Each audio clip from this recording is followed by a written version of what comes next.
يصلون على النبي يا أيها الذين آمنوا صلوا عليه وسلموا تسليما والحمد لله رب العالمين.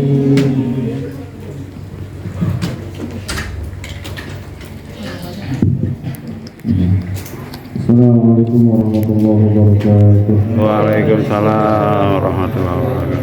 Bismillahirrahmanirrahim. Wassalatu wassalamu ala Rasulillah wa ala alihi wa sahbihi wa man tabi'ahu wa la hawla wa la quwwata illa billah. Wa qala ta'ala fil Qur'anil Karim, a'udzu billahi minasy syaithanir rajim. Bismillahirrahmanirrahim. Ya ayyuhalladzina amanu taqullaha haqqa tuqatih wa la tamutunna illa wa antum muslimun. Amma ba'd. Puji dan syukur kita sampaikan kepada Allah Subhanahu wa taala dengan bersama-sama mengucapkan hamdalah. Alhamdulillahirabbil alamin. Shalawat dan salam mengucapkan Allahumma shalli ala sayyidina Muhammad wa ala ali Muhammad. Mudah-mudahan tersampaikan kepadanya dan telah kita kendaki sebagai umatnya dan akan mendapatkan syafaatnya. Amin ya rabbal alamin. Yang saya hormati, yang saya kagumi seluruh jemaah masjid dan majelis taklim atau wajib, yang mudah-mudahan kita semuanya selalu ada dalam lindungan Allah Subhanahu wa taala. Amin. Selalu dalam keadaan sehat walafiat. Allah berkahi umur kita, Allah berkahi rezeki kita, Allah berkahi rumah tangga kita, Allah berkahi ikhtiar kita, dan insyaallah mudah-mudahan rumah tangga kita selalu dalam keadaan sakinah mawaddah warahmah. Amin ya rabbal alamin. Ada yang bisa nggak itu volume ini dinaikin? Sound. Ada yang ngerti dinaikin volume?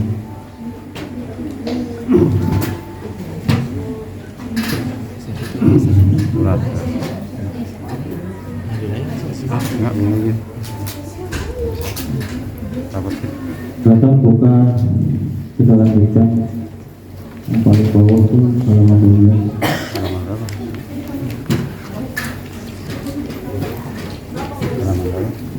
Qalat imra'atun Nabi sallallahu alaihi wasallam inna ta'ama, begitu. Terus ke baris pertama di halaman 13. Hadis yang diriwayatkan Imam Hakim. Annahu qalat imra'atun Nabi sallallahu alaihi wasallam. Dan Imam Hakim meriwayatkan telah datang seorang wanita. Jadi ada seorang wanita datang kepada Nabi sallallahu alaihi wasallam. Kecil ya? Kalau kecil kan? Fitnahna Abi Subuh. Sesungguhnya anak laki-laki dari pamanku itu yahtubuni mengfitbah aku, ingin melamar aku. Fitbah melamar, dia udah pernah dan ingin melamar aku. Yang dimaksudnya ayat Fa'akhirni, maka beritahukanlah kepadaku mahaqqu zawji 'ala zawj. Kata perempuan ini adalah anak sepupu atau anak sepupu. Apa hak seorang suami atas istrinya? Ya.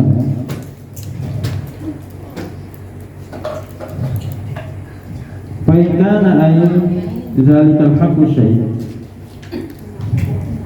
utiquhu tazawwajtuhu, maksudnya utiquhu ay aqdiru alaihi. Ketika bertanya apa hak seorang suami atas istri, jika hak itu bisa aku jalankan, aku akan menerima lamarannya, maksudnya menerima untuk menikah. Jadi seorang perempuan ini nanya dulu ke Rasulullah, nanya mengenai tentang hak sebelum menerima lamaran. Memang seharusnya begitu sih. Seperti dalam pernikahan itu, biasa setelah menikah itu seorang laki-laki suruh baca sigot taklid. Masih ingat ya? Sebetulnya sigot taklid itu dibacakan sebelum akan nikah harusnya. Karena kalau sadar ya, sigot taklid itu artinya apa? Janji yang tertulis. Sigot taklid itu saya sendiri masih ingat, saya baca sigot taklid itu sampai nggak selesai karena nangis. Jadinya dalam sekali. Jadi sigot taklid itu buat senjata pengadilan agama. Kalau si laki-laki sudah berbuat zalim, merasa bahwa dia tidak bisa menjatuhkan talak, tidak akan putus talak kalau dia tidak menjatuhkan talak, sekalipun seorang istri atau seorang perempuan itu menggugat cerai karena tahu bahwa secara hukum itu sepintasnya menurut dia tidak akan pernah jatuh kalau datang dari istri. Sigot taklid ini adalah bagian dari senjatanya pengadilan agama. Yuk, saya bacakan ya sigot taklidnya ya, supaya mengingat maksudnya. Mengingat ini maksudnya apa?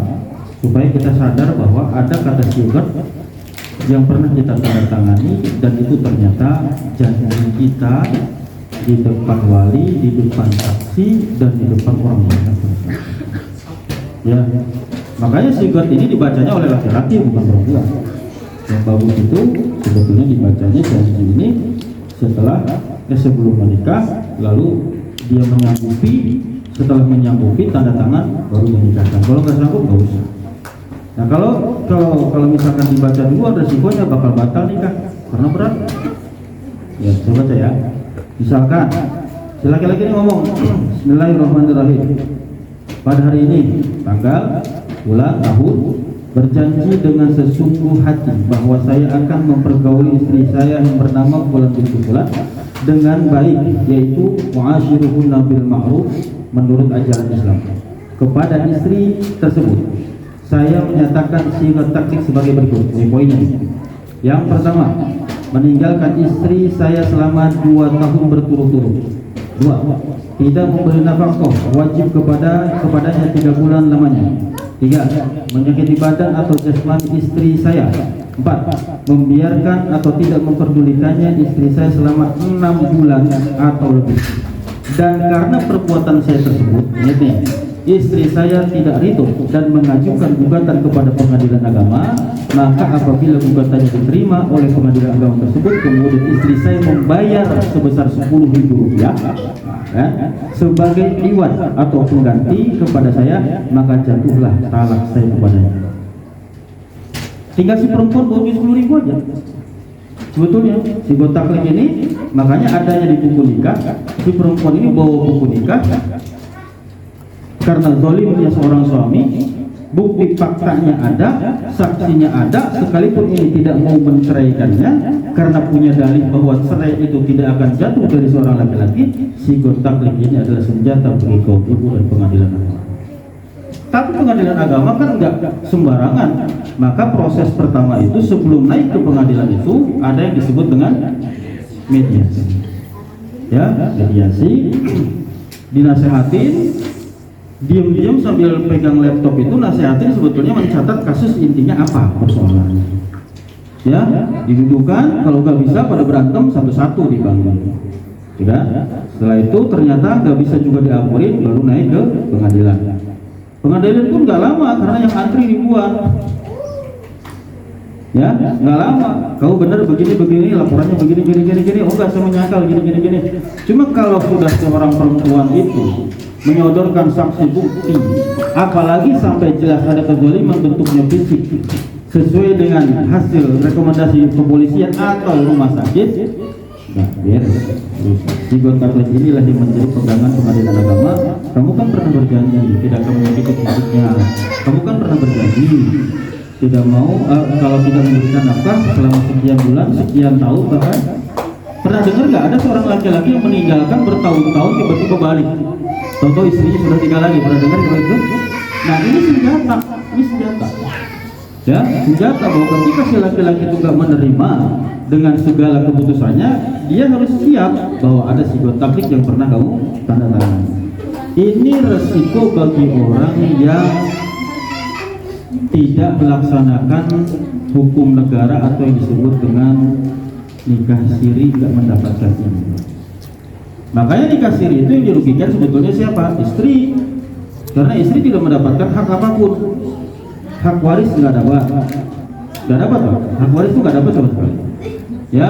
Terus ketika ditinggalkan dengan kata, ya udah kamu kembali ceraikan, selesai, nggak perlu ribet-ribet.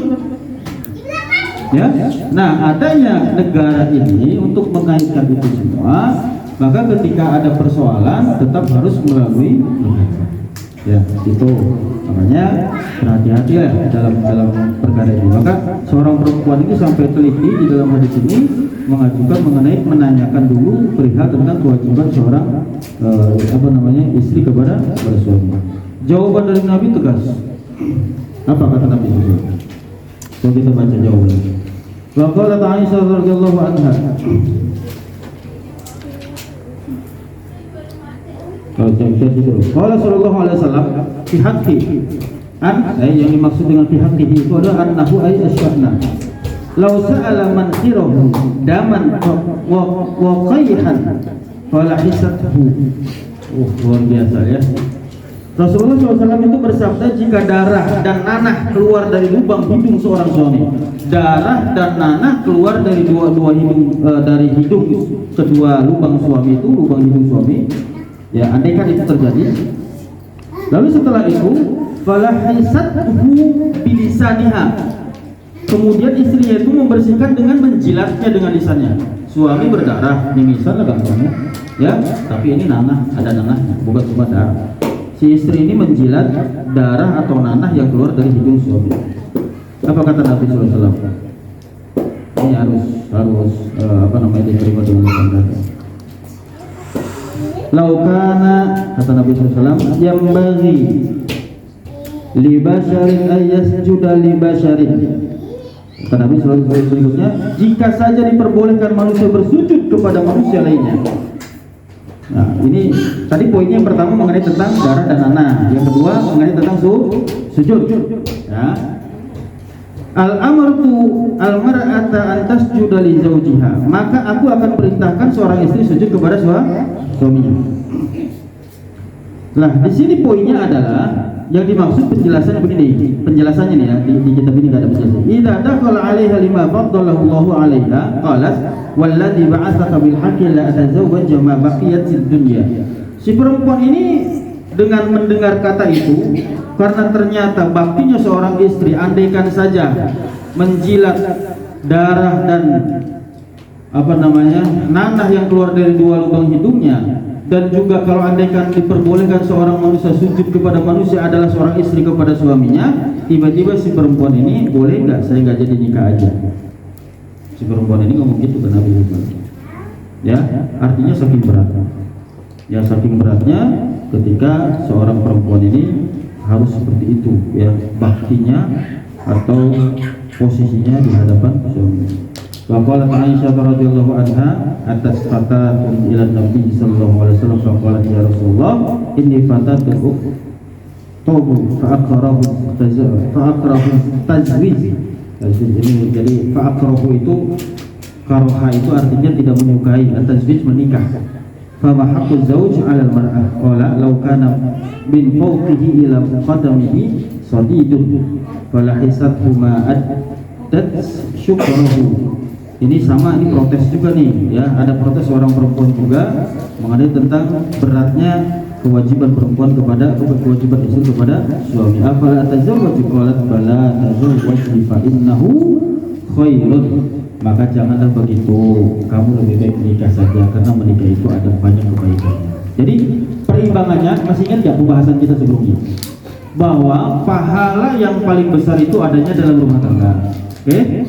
Setan itu paling ditakutin oleh setan itu adalah mengenai tentang rumah tangga, bukan sholat. Sholat rajin nggak takut setan. Sholat umroh rajin nggak takut. Sedekah rajin nggak takut. Setan itu biasa-biasa aja. Tapi kalau sudah rumah tangganya akur, setan takut. Pahalanya, pahala haji, pahala segala tetap lebih dikalahkan dengan pahala rumah tangga. Maka pantas kalau sampai ancaman-ancaman dalam bab rumah tangga pun tinggi sama halnya dengan tingginya kedudukan atau pahala di sisi Allah. Ya kan? Maka kalau kita hanya berbicara tentang misalkan kewajiban istri kepada suami, kewajiban suami kepada istri, terus seperti itu. Ya betul, semua kewajiban itu, semua hak itu mungkin tinggi, ada haknya pada suami. Tapi kewajiban istri yang harus dilakukan oleh suami dan sebaliknya juga kewajiban suami kepada istri juga sama untuk mengimbangi. Jadi jangan sampai begini, maksudnya gini, bahasa mudahnya begini. Jadi suami ketika ada di atas angin dari sisi agama syariat fitrahnya, seorang pemimpin lah gampangnya gitu ya. Seorang pemimpin, lalu yang dipimpin itu harus ngikutin mutlak apa kata seorang pemimpin, yaitu makmum. Siapa? Istri. Iya betul. Tapi di satu sisi ketika suami mengajak kemaksiatan, apakah makmum tetap harus ikut? Kan enggak. Ya kan? Tapi apakah makmum ini atau istri ini harus protes dengan keras? Enggak juga. Gitu ya? Maka pantas di sini baru kita akan dapat materi begini.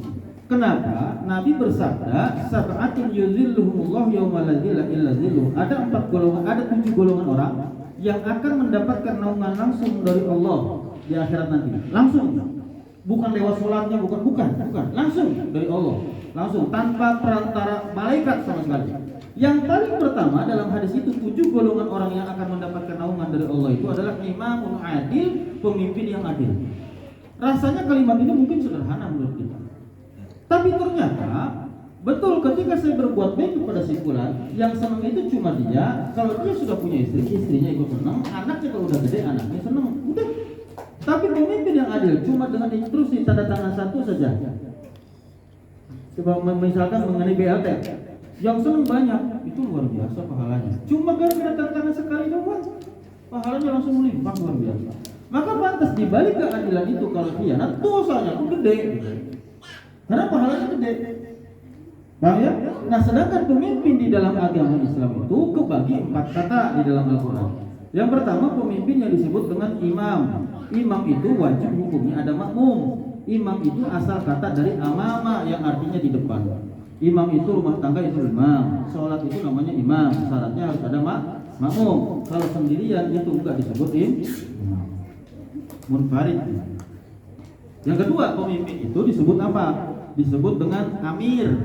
Kalau amir itu memimpin beberapa pemimpin, dipimpin, maka dulu negara itu ada yang disebut dengan Uni Emirat Arab. Jadi negara-negara Arab berkumpul dipimpin oleh salah satu negara, itu namanya amir. Kalau di dalam Islam disebut dengan Amirul Mukminin. Umar bin Khattab, Utsman bin Affan, dari Abu Bakar Siddiq, Umar bin Khattab, Utsman bin Affan, dan Sayyidina Ali itu memimpin beberapa negara yang tanpa tempo dulu. Ya, makanya disebutnya amir, Amirul Mukminin. Jadi beberapa negara itu dipimpin oleh satu khalifah, bayangkan saja. Jadi itu namanya amir.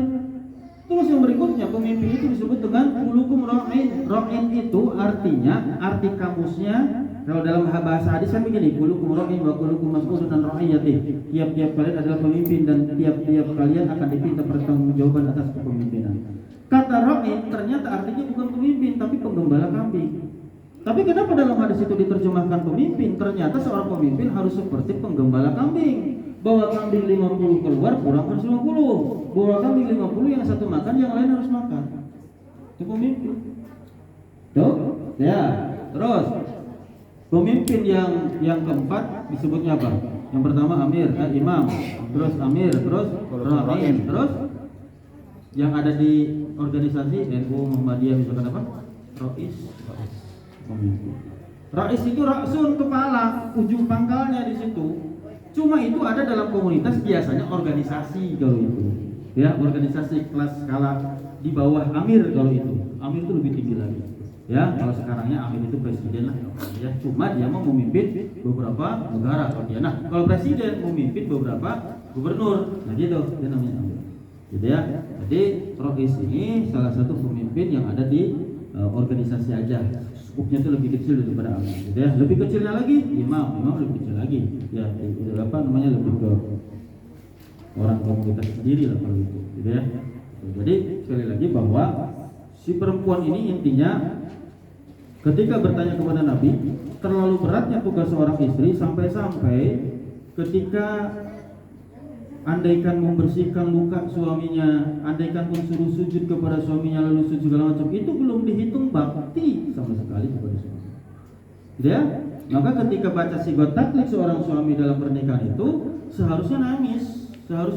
Apa iya saya bisa memenuhi semua apa yang saya harus benar-benar pegang janji ini dengan sebaik-baiknya, meninggalkan dia berturut-turut tanpa memberikan nafkah. Saat itu dikatakan bahwa saya jatuhkan talak 1 jikalau si istrinya itu memberikan iwan atau pengganti 10.000 kepada pengadilan agama. Lalu iwan itu dikatakan akan saya sumbangkan untuk Basnas atau Badan Zakat Nasional, gitu ya, harus tanda tangan dia.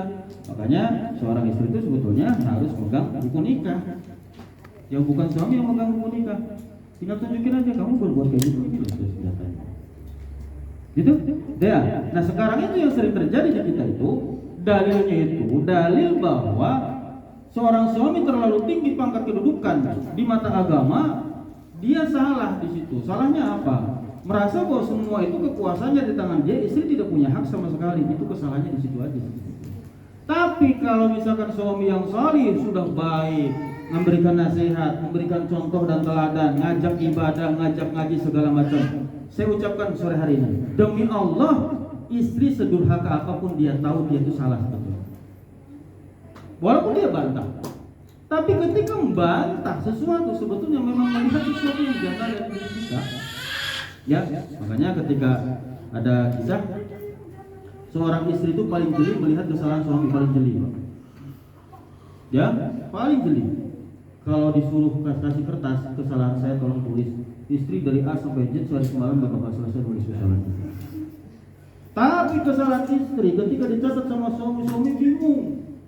Makanya ketika suami dan istri duduk bersama untuk sama-sama menulis kesalahannya, istrinya sudah selesai, Pak, nih kesalahan kamu, dibaca sama suaminya nangis. Mana kertas kamu, tulisan kesalahan mama, dikasih. Kok kosong? Kesalahan tidak ada sama sekali sayang. Luar biasa. Gak ada tapi. Ya, kenapa? Karena memang api bertemu api gak bakal pernah selesai, harus bertemu air. Mau kayak gimana juga. Gitu ya? Gitu. Jadi sekali lagi bahwa ini bagian dari trik-trik dari agama diberitahukan bahwa proses pesannya gini intinya, proses khitbah itu adalah menentukan. Khitbah itu lamaran, menentukan. Maka proses lamaran itu adalah bagian dari jeda pertengahan antara ta'aruf dan nikah. Ini ta'aruf nih, perkenalan. Khitbah diikat dengan cincin. Si perempuan itu tidak boleh menerima ikatan lagi atau lamaran dari laki-laki lain setelah dipesan oleh laki-laki ini. Kan gitu. Ada jeda lagi ke pernikahan. Sebetulnya itu bukan perencanaan tentang resepsi nanti nanggap apa, kira-kira berapa hari berapa malam, kira-kira tendanya punya siapa. Aslinya itu persiapan. Bahwa kamu tuh nanti bakal jadi suami, kamu tuh bakal jadi istri. Aslinya tuh itu. Ya, aslinya itu.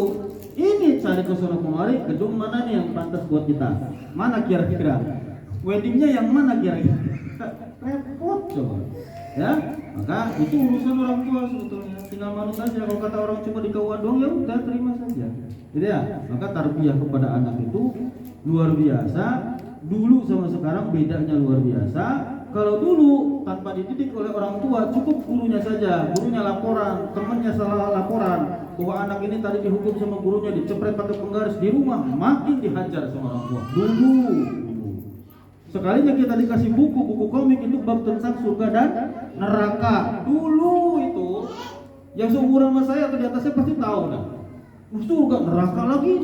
Yang paling ingat itu tuh komik, tukang ngomongin orang diguntingin lidahnya, tukang ngintip kalimat itu. Dicolokin matanya kan gitu dulu. Sekarang setan gepeng yang dilihat.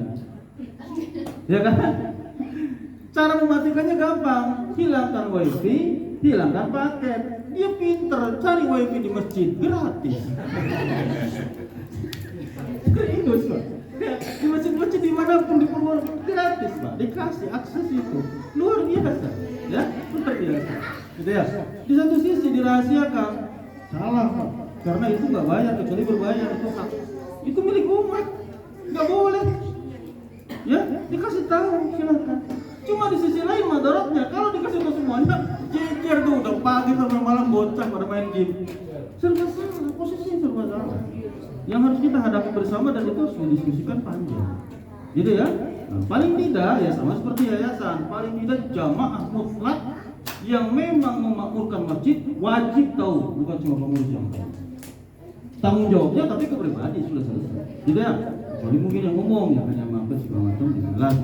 Gitu ya, tidak punya hak untuk karena dia tidak termasuk orang yang memakmurkan masjid hanya sesekali saja. Gitu ya. Gitu ya. Jadi ini intinya adalah diskusi mengenai tentang seorang perempuan yang ingin menikah tapi bertanya kepada Nabi, lalu Nabi menjawabnya itu dengan jawaban apa adanya, ya. Karena yang keluar dari lisan Nabi itu apa dalilnya? Wa yantiqu anil hawa in huwa illa wahyu yuha. Yang keluar dari lisan Nabi itu bukan nafsu dari Nabi tapi wahyu dari Allah Subhanahu wa taala.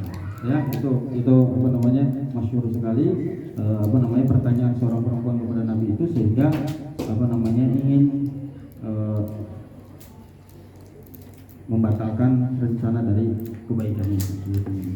Wa qala Ali karramallahu wajhah dakhaltu ala Nabi sallallahu alaihi wasallam ana wa Fatimah fa wajadna yabki bukaan syadidan faqultu.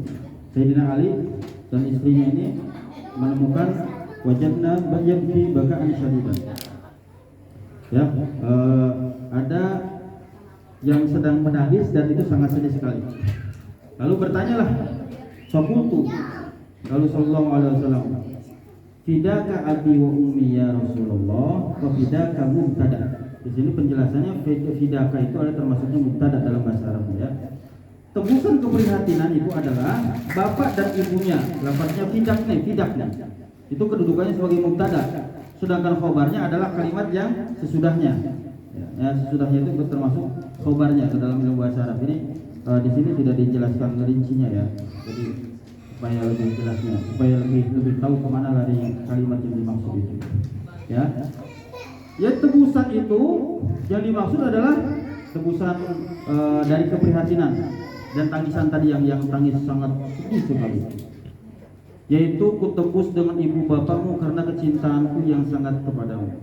Jadi ini luar biasa, ya. Jadi tebusan dari kesedihan seorang perempuan, seorang laki-laki atau seorang perempuan di dalam hal-hal masalah rumah tangga yang membuat nangis itu, Nabi SAW bersabda begini, ya Ali lailata usriya bi ila sama'i ra'aitu nisa'an min ummati yu'adzabna finnar.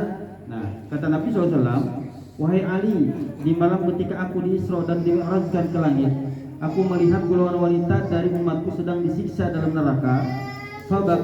Fabakaitu lamma ra'aitu min syiddati azabihinna.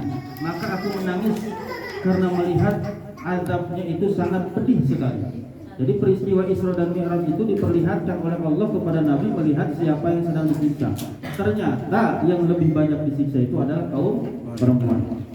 Ra'aitu imra'atan mu'allaqatan bi syar'iha yaghli.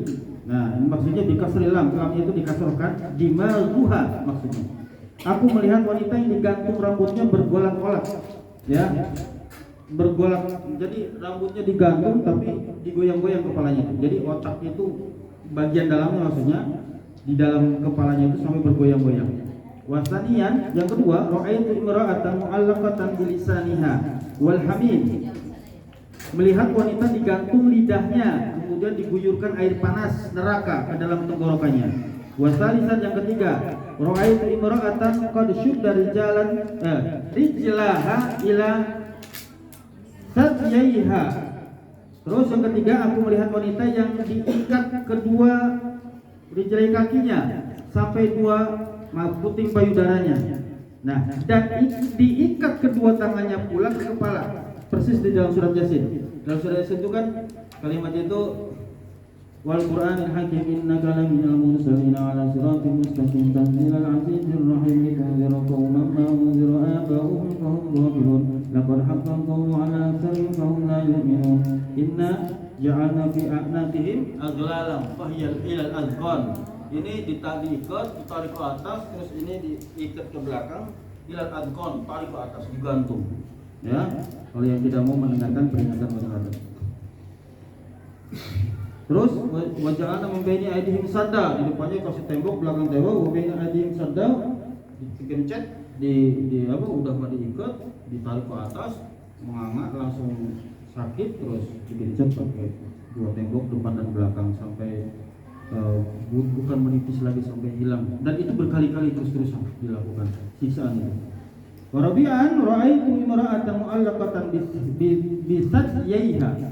Yang keempat, aku melihat wanita digantung dengan dua puting payudaranya. Wa khamisan, yang kelima, ra'aitu imra'atan ra'suha ra'su khinzir.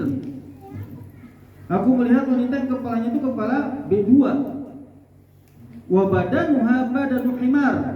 dan badannya itu badan himar, wa 'alaiha alfu alfin minal adab, dan dia disiksa dengan sejuta macam siksaan terus menerus.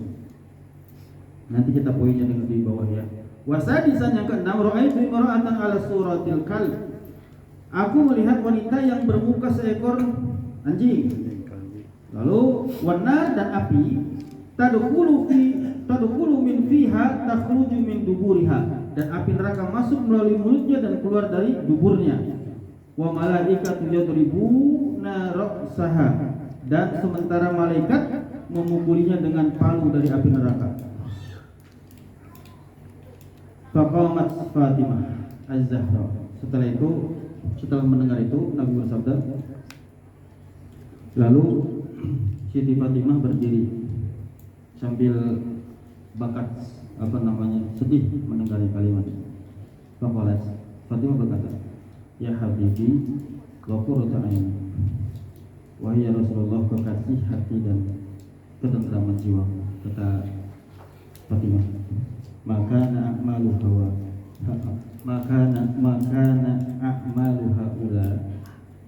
Pertanyaannya nih, amal perbuatan apa yang menyebabkan mereka diazab seperti ini? Poinnya, apa kata Nabi SAW? Hatta waqa alaihim azab, sampai diazabi seperti itu. Faqala sallallahu alaihi wasallam, ya bunayya. Kalau laki-laki ya bunayya, kalau perempuan ada tamar kutubnya, ya bunayya. Ammal mu'allaqatu bi sya'riha fa innaha kanat la tughatti sya'raha min ar-rijal.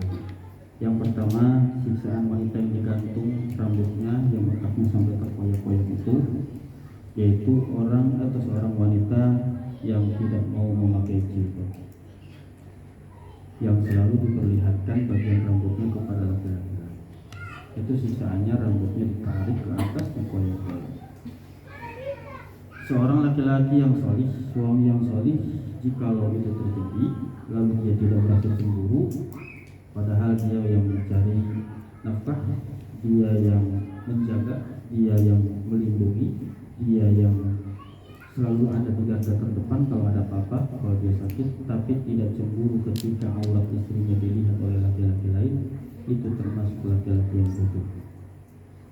Ya, karena dia yang mencari nafkah, memberikan nafkah lahir dan batin, sampai mikirin siang malam bagaimana cara untuk membahagiakan, tapi ketika istrinya buka aurat dia tidak merasa cemburu. Ya, ciri sayang seorang suami kepada istri itu benar-benar dijaga, jangan sampai orang lain tahu aibnya. Ya, aibnya istri karena aib suami. Yang kedua, wa amal mu'allaqatu bilisaniha fa innaha kanat tu'zi zawjaha. Adapun sisa wanita yang digantung lisannya, lidahnya tadi yang keluar. Sebabnya apa? Yaitu mereka yang menyakiti suami dengan lisannya. Maksudnya apa? Nah, sini dijelaskan ayat lisaniha fa innal jaza min jinsil amal. Maksudnya ia suka menyakiti suami dengan ucapannya. Nah, kopi, gitu di. Enggak ada, Pak. Ada nggak uangnya buat beli, nanti mau beli itu? Ya, kalau bilang lah mungkin lagi nggak sempet, nggak bisa, tinggal bilang aja. Itu lagi repot, bisa nggak bikin sendiri. Maaf ya, ini lagi kebetulan ini lagi goreng-goreng misalnya. Tinggal bilang baik-baik.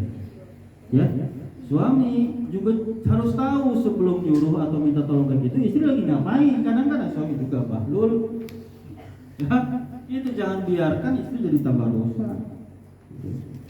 Terus wa ammal mu'allaqatu bisa yaiha fa innaha kanat tu'ti firasha zawji. Adapun siksaan yang digantung kedua puting payudaranya itu adalah mereka yang tidak memelihara al-furuj, yaitu farji, kehormatannya, ya, dan kehormatan suaminya. Jadi malah justru yang bagian suci itu adalah bagian payudaranya. Wa amallati syuttari jelaha ila sadyaiha wa yadaha ila nasiyatiha, yang tadi yang diikat tangan ke atas ke leher, itu sebabnya apa? Ya, ternyata itu disebabkan itu disiksa dengan ular maksudnya, ya, dan kalajengking kedua kaki, kedua tangannya diikat, putingnya juga diikat, dua tangannya juga diikat. Jadi putingnya diikat, kedua kaki diikat, tangan diikat ke atas. Terus setelah itu kepalanya juga disiksa oleh gigitan ular dan kalajengking. Ya, apa dosa mereka itu sebetulnya? Tidak pernah mandi besar ketika junub dan haid. Ya, kalau sudah junub berhubungan suami istri tidak mau mandi junub. Kalau sudah bersih dari haid dan nifas tidak mau mandi haid dan nifas atau mandi junub, mandi besar. Makanya mandi junub itu harus dipelajari. Mandi junub itu beda dengan mandi biasa. Ya, ada niatnya, ada tata caranya. Tapi saya nggak tahu Ustaz bagaimana ya, gimana caranya ya. Ya udah, ada dua cara. Yang kedua lebih simpel dalam sakinah itu. Apa? Nyebur ke kali, udah dari atas, bismillahirrahmanirrahim. Saya niat mandi junub, menghilangkan hadas besar karena Allah Ta'ala, terjun, tapi nggak boleh di kolam renang, karena kolam renang itu airnya air diem, harus air ngalir. Itu ya, itu mau bunuh diri. Airnya set pakai terjun. Ya, tujuan utamanya sebetulnya apa? Ini lah. Mohon maaf ya yang belum waktunya, yang belum umur ya. Ini ada 3 macam air. Air seni, najis, ada air mandi, ada air mani. 3. Air yang suci itu air mani. Yang 2 najis, air seni dan air mandi. Bedanya apa air mandi dan air seni? Itu mirip dan sama, cuma pola keluar yang berbeda. Aromanya sama, pola keluarnya yang berbeda. Gampangannya begini deh Bapak, air seni dan air mandi itu najis, kena pakaian itu tidak bisa digunakan untuk sholat. Tapi air mani bisa karena suci. Kalau najis berarti anak juga najis. Cara membedakannya sekarang materinya adalah materinya air mani itu keluar pasti yang disebut dengan al-istimna, yaitu ketika kenikmatan itu dirasakan. Tapi kalau di awal-awal, kalau bahasa Pak Muklis, tapi bukan bahasa saya ya, lagi pemanasan itu mandi, itu air mandi itu najis. Paham ya? Itu apalagi kalau mimpi, misalkan mimpinya malamnya itu di bulan puasa sama Dewi Persik, itu mandi itu. Tapi yang keluarnya itu mani. Mandi itu tidak akan keluar kalau tidak dipancing untuk mani keluar. Paham? Tapi kalau mani keluar, ingat mandi pasti keluar, pasti.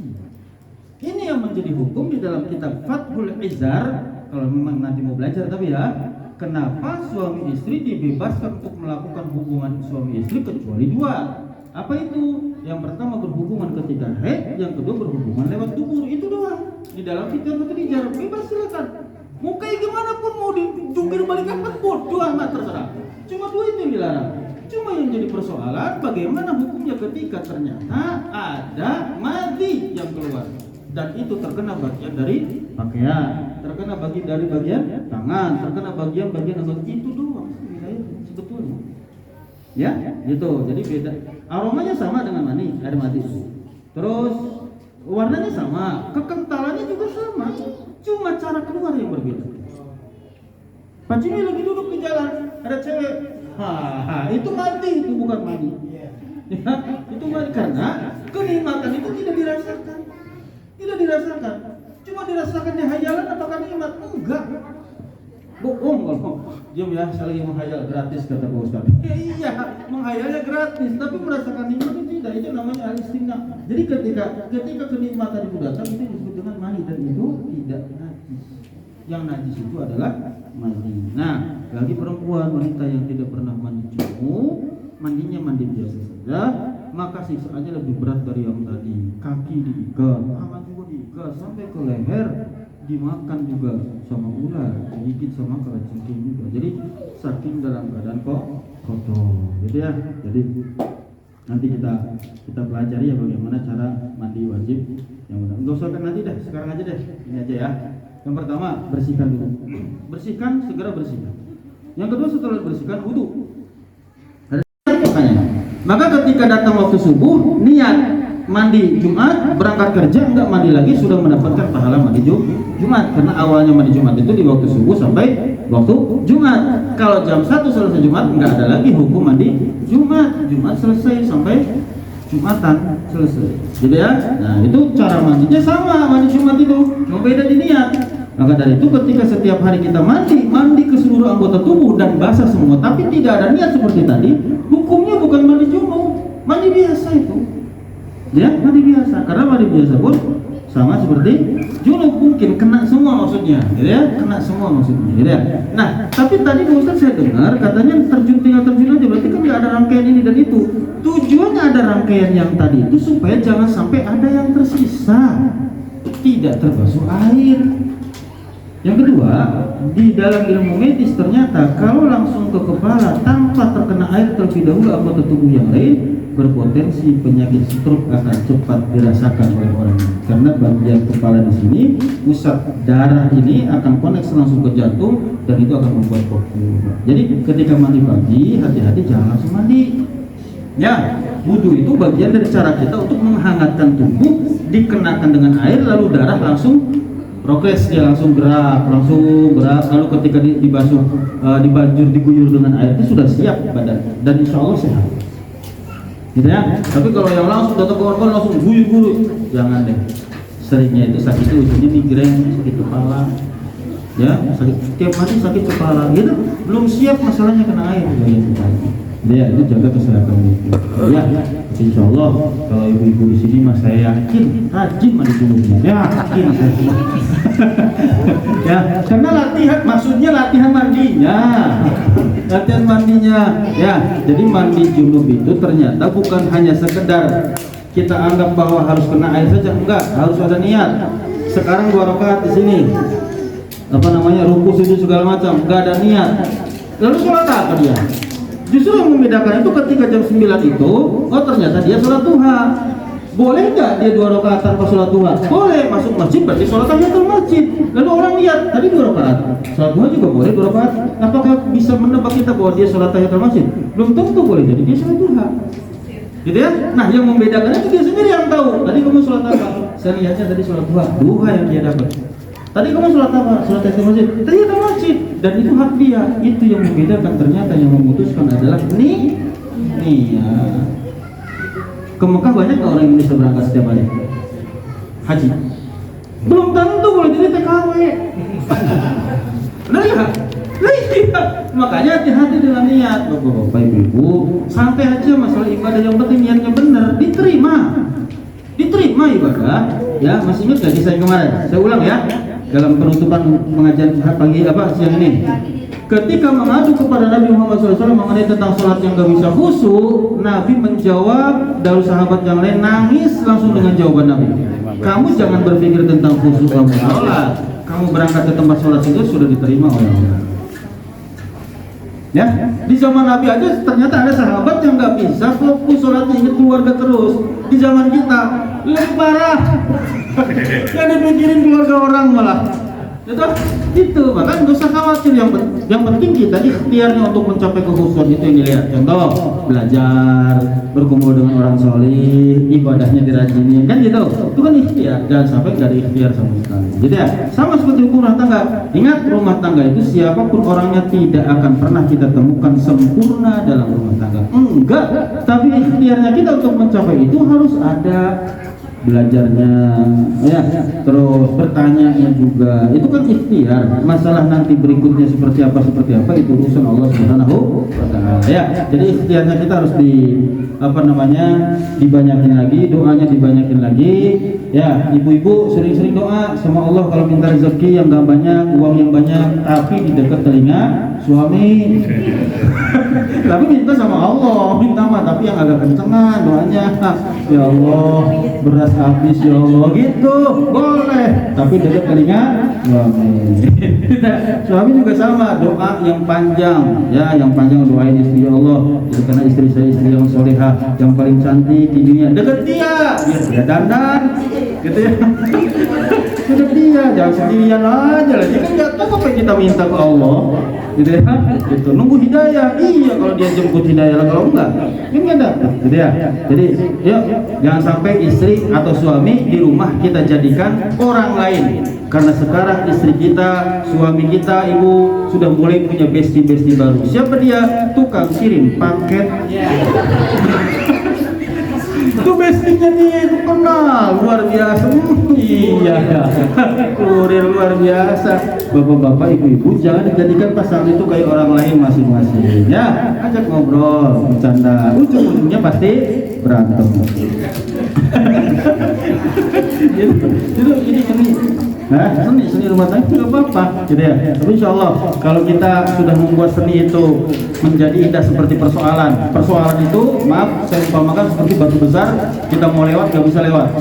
Lalu kita geser butuh biaya. Apa itu? Alat berat, nggak punya uang juga. Gimana caranya? Kita pukulin pelan-pelan, lama-lama pecah, jadi batu kerikil. Batu kerikil itu yang tadinya masalah ngalangin jalan kita, bisa buat taman, bisa buat cor, bisa buat apa-apa. Masalah pun sama, kita hadapin pelan-pelan, lama-lama itu bisa menjadi seni. Dan ke depan kita bisa waspada dengan masalah yang pernah terjadi itu. Ya, insya Allah ya. Semua yang ada di sini saya yakin wajah-wajahnya orang-orang bermasalah. Nah, masalah itu bagi dua. Musibah itu ingat nggak bisa dihindari, enggak. Tetap kita harus terima. Selamat pas subuh itu kita datang, ya Allah selamat datang musibah itu. Ya, musibah kebagi dua. Apa itu? Ujian. Yang pertama nih musibah jenisnya ujian dan teguran. Itu doang. Ya, ujian itu hanya diberikan kepada orang beriman. Selain orang beriman, bukan teguran, bukan ujian tapi teguran. Ya, kalau teguran yang paling parah lagi di bawah teguran itu apa? Kebodohan. Kalau kebodohan itu Allah nggak ikut campur, dia menyelesaikannya sendiri. Allah nggak ikut campur. Tapi untuk orang beriman ada pahala. Seberat apapun ujian yang diberikan, seberat apapun musibah yang diberikan, tidak asal musibah qalu innalillahi wa inna ilaihi raji'un. Gitu ya, kalau istri marah terus ucapkan innalillahi wa inna ilaihi raji'un. Musibah ya, masih terus marahnya, pegang punggungnya, bacain ayat kursi, kita ruqyah. Mungkin ada jinnya, itu juga sama ya. Kalau suami urung-urungan ruqyah aja udah, ruqyah nggak bisa tarik kakinya. Gitu ya, mungkin di sini ada di kaki sehingga nggak bisa diem, gitu ya. Pokoknya dalam hal-hal seperti itu triknya ibu bapak lebih tahu dari saya. Dan insya Allah mudah-mudahan harapan kita belajar seperti ini, belajar untuk ini kita mendapatkan fadilah manfaat, khususnya mendapatkan rumah tangga yang sakinah mawaddah warahmah. Amin ya rabbal alamin. Al-Fatihah.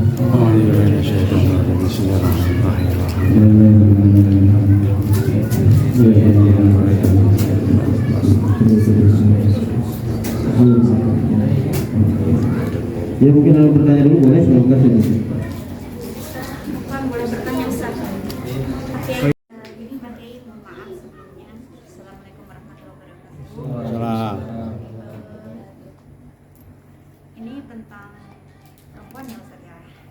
Jadi sahabat saya pernah tanya dengan saya, ketika masa haid sudah bersih, gitu kan? Kita kan tidak boleh yang berbohong dengan suami.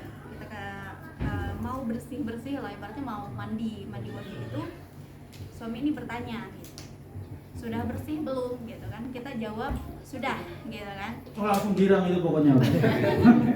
Nah itu yang terjadi lah Ustaz. Nah ini kan kalau mandi itu seperti tadi Ustaz bilang sesuai dengan niatnya gitu kan. Nah kalau belum kita memandi niat dengan haidnya, tapi suami sudah meminta itu dan menjalankan, ini bagaimana mandinya gitu loh Ustaz, dengan niatnya itu seperti apa gitu, mohon petunjuknya Ustaz.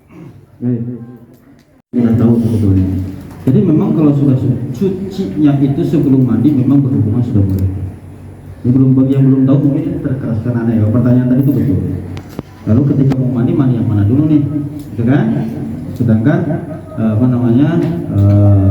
tadi belum mandi besar, sementara sudah berhubungan niatnya mandi junub yang mana nih? Apakah yang haid atau yang berhubungan suami istri? Bagi yang sudah tahu, alhamdulillah selamat ya hukum ini. Jadi larangan itu karena ada darahnya. Lalu mengambil yang positif dulu sebelum saya menjawab pertanyaan. Sebaiknya tunggu mandi dulu. Suci itu bukan hanya sekedar ingin mendatangi seorang istri, ya. Suci itu bukan hanya bagian di wilayah farji saja. Suci itu maknanya adalah secara keseluruhan zahirun wa batinan. Contoh bunda, contoh. Dia belum mandi besar, tapi dia sudah suci, betul? Laki-laki boleh mendatanginya? Boleh. Tapi boleh sholat nggak? Belum mandi loh. Bagus. Belum mandi, kita karena belum mandi. Sementara laki-laki mendatangi boleh. Tuh kebang mata itu laki? Serius, dah. Bikin susah saya jawabnya. Saya baca betul boleh itu memang gitu. Cuma memang kebangetan, ya, karena sholat aja belum. Itu karena sebelum mandi, tapi suami mendatangi istri sudah boleh. Gitu ya. Makanya tunggu sampai dia sholat. Oh iya, sholat maghrib pertama nih. Tungguin depan sejadahnya. Gitu ya, paham ya? Oke, sekarang fokus ke pertanyaannya. Lalu niatnya niat yang mana? Ya, apakah niat itu bisa digabung-gabungkan? Bisa. Niat yang pertama adalah tetap niatnya mandi junub yang haid. Dasar utamanya karena haid masalahnya. Ya, ingat, setiap masalah apapun itu pada masalah pokok. Misalkan sunnah, puasa sunnah yang kita lakukan di bulan Syawal, niatnya kamu mau apa? Mau puasa sunnah yang 6 hari itu atau mau qada? Kasusnya di situ tuh. Kalau niatnya qada berarti ini kedepankan adalah qada, sedangkan qada hukumnya wajib, sholat puasa 6 hari hukumnya sunnah. Berarti yang wajib jangan dikeataskan, jangan yang sunnah. Gitu. Saya nggak kayak gitu. Yang sunnah aja dulu, yang wajib bisa kapan-kapan, karena qada itu boleh di bulan apapun kecuali yang 6 hari di bulan Syawal, cuma adanya di bulan Syawal. Ya sudah, hilangkan kata itu, berarti udah punya Syawal aja. Jadi ya, lalu mengenai tentang pendobelan pahala bagaimana? Sunnah ketemu sunnah. Kita puasa Syawal, kebetulan tepatnya di hari Senin, maka puasa Senin kita dapetin. Puasa Ayyamul Bid tanggal 13, 14, 15 bertepatan dengan hari Senin atau hari Kamis, maka pahalanya tanpa niat pun sudah mendapatkan puasa Senin atau Kamis. Nah, sedangkan kedua-duanya mandinya hukumnya wajib apa sunnah? Wajib. Mandi dari haid wajib, mandi dari junub juga wajib. Berarti mandinya 2 kali dong. Keluar dulu mandi lagi. Gak gitu konsepnya. Gitu ya, gak gitu konsepnya. Gitu ya. Jadi tetap dibersihkannya dengan niat yang pertama tadi, ya. Haidnya yang niatnya adalah niat mandi haidnya, ya, bukan niat mandi junubnya. Karena jenisnya mandi haid dan mandi junub itu sama-sama mandi besar. Niatnya sama. Ya, liraf'il hadasil akbar, untuk mengangkat hadas yang besar. Gitu ya. Allah. Paham Ibu ya? Ada lagi? Tanya Pak. Tadi dikatakan kalau orang yang nggak pakai jilbab disiksa, apanya Pak? Intinya apa itu ya? Intinya disiksa lah ya. Rambut. Ya, rambutnya itu. Jadi yang ditanyakan bagaimana orang yang berjilbab bahkan sakit tapi pinggulnya digoyang-goyang suka nyawer, gimana Pak? Hukumnya Pak? Ya. Tadi hukumnya yang nggak pakai jilbab rambutnya katanya diikat, digoyang-goyang bahkan sampai otaknya itu ikut goyang, ya, artinya muncrat. Terus bagaimana pertanyaannya? Bagaimana hukumnya orang yang pakai jilbab tapi keluar dari syariat? Mau goyang mau apa terserah, hukumnya keluar dari syariat. Pertanyaan itu sama persis seperti bagaimana orang yang nggak sholat hukumnya, tapi ada orang sholat tapi tukang ngomongin orang. Pertanyaan ini pernah disampaikan kepada Imam Syafi'i, Pak. Muridnya nanya, guru, si fulan rajin ibadahnya tapi jelek sama tetangga. Si fulan tetangganya nggak pernah ibadah, tapi bagus sama tetangga. Kira-kira yang paling jelek yang mana? Kata Imam Syafi'i, yang jelek kamu. Kamu bisanya nilai orang. Bisa nggak mulai sekarang kamu doakan orang yang rajin sholat, duduk sama orang, ya Allah jadikanlah sholat itu menjadi wasilah hidayah dari Allah sehingga jadi baik kepada orang lain. Yang kedua, ke orang lain baik tapi nggak sholat, ya Allah jadikanlah asbab dia berbuat baik kepada sesama, maka engkau kasih hidayah sehingga dia pun jadi rajin sholat. Itu bahasa halusnya. Oke? Bahasa halusnya. Bahasa tegasnya dari tauhidnya sekarang.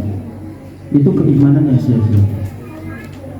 Ya, jadi 2 hal ini harus saya sampaikan apa adanya. Supaya apa? Hati kita mau pilih yang mana terserah.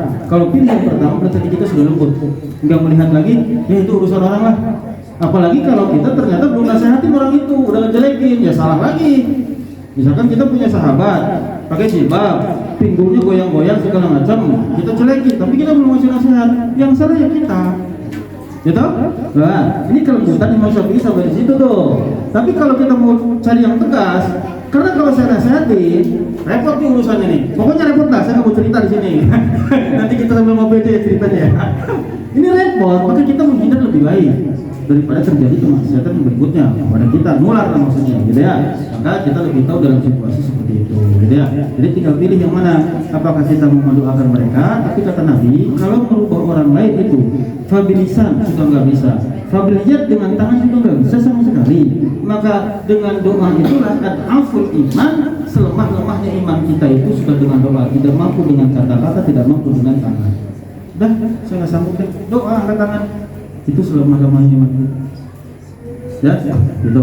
Jadi kelemahan iman kita tuh di situ. Dengan tangan nggak bisa, nasihati juga saya nggak sanggup. Dia angkat kedudukannya di atas saya. Ya udah dengan doa, ya udah. Itu pun selemah-lemahnya itu maksudnya apa? Kebaikan yang tidak bisa dibandingkan dengan nasihat dan tanda tangan. Perubahannya kan signifikan kalau itu kan, kita datangin segala macam itu kan lebih cepat. Kalau dengan doa pun dia hanya juga butuh doa kita, gitu ya, gitu. Tapi itu bagian dari kebaikan saja, walaupun hanya kecil nggak bisa, gitu ya. Jadi tinggal pilih aja nanti, ya. Kalau yang tegasnya akan terjadi sia-sia karena kemaksiatan itu satu bencana air nanti persiapan untuk wudhu, datang ayam di atasnya, ketetesan kotoran, najisnya. Padahal najisnya sedikit, airnya banyak. Itulah perumpamaan amal soleh. Kesolehan kita banyak dan kemaksiatan sedikit, habis. Kalau yang tegasnya ya, tapi ingat di kalimat awal bahwa Allah tidak akan pernah menyia-nyiakan hambanya bagi siapa di antara kita yang terus berusaha untuk melakukan kebaikan. Gitu ya. Mudah-mudahan dosa kita dosa nggak sengaja semua ya. Kalau di jalan ngeliat cewek yang seksi nggak sengaja lah. Astagfirullahaladzim. Astagfirullah, ya sengaja itu. Itu kan dosa juga Pak. Ya dosa nggak sengaja. Tapi kalau terus-terusan makin disengaja, bismillah amal kita. Udah sedikit habis ya udah. Tapi istiqomahnya, istiqomah. Rajanya kita itu punya harap-harapnya kepada Allah itu apa? Ya kita buktinya terus sholat gitu, nggak berhenti sekali. Ya, dulu sholat, asar juga sholat, maghrib juga sholat. Ya, jadi 3 syarat ibadah supaya diterima nih, 3 nih, bawa pulang ya, 3 supaya diterima ibadahnya. Yang pertama adalah mahabbah, ibadahnya karena cinta kepada Allah. Yang kedua ar-raja, karena berharap kepada Allah dari ibadahnya itu. Yang ketiga adalah al-khauf, karena rasa takut kepada Allah. Selain daripada itu, ya, caranya ibadah kita yang 3 ini harus ada salah satunya. Kalau belum bisa karena mahabbah, karena cinta, raja karena punya harapannya mudah-mudahan setelah sholat saya bahagia, setelah sholat saya mudah-mudahan diberikan kemudahan, setelah sholat mudah-mudahan saya diberikan kemudahan di akhirat. Ada raja, ada pengharapan kepada Allah semata, bukan kepada manusia. Terus kalau itu pun nggak ada, mahabbah nggak ada, raja nggak ada, ya sudah, kau saya takut nanti kalau nggak sholat, takut itu bukti iman kita kepada Allah. Sudah ya?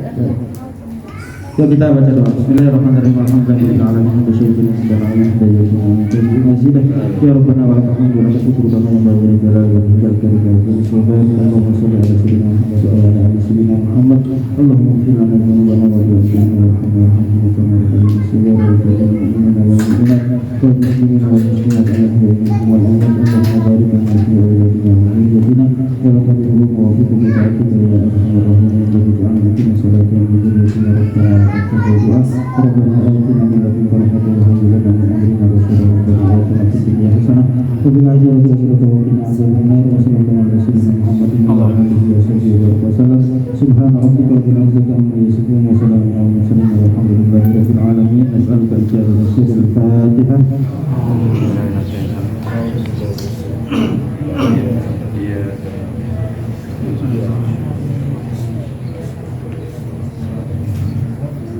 Subhanallahumma wa bihamdika asyhadu an la ilaha illa anta astaghfiruka wa atubu ilaik. Assalamualaikum warahmatullahi wabarakatuh.